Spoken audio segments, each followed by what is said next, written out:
Hello guys and welcome back into a new brand video. In today's tutorial, I'm going to show you how to reverse a YouTube Shorts. So make sure to watch that video to the end and follow these simple steps. So basically, for reversing a YouTube video, we will need just to download it and start editing it so we can reverse it.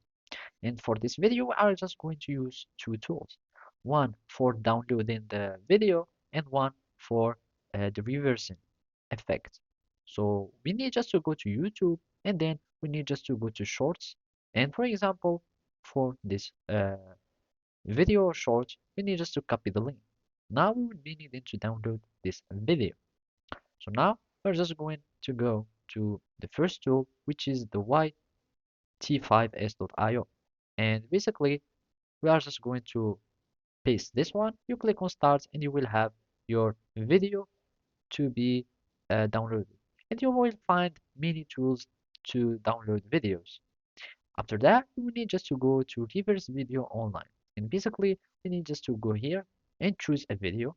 And in our case, you will need just to add the video that you have just added, or we can simply go to the shorts and add the URL.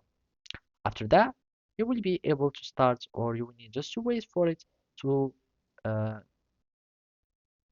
be like that. And now you will be able to start reversing it. And to do so,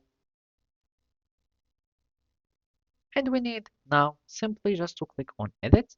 And basically from here, you will be able to change the speed. And from here, you can just click on reverse and basically the video will be reversed. And by that, you will be able to start reversing your video or shorts. Then you can export it so you can download this and have your shorts as reversed. So basically, this is how you can do it. Thank you for watching and see you next time.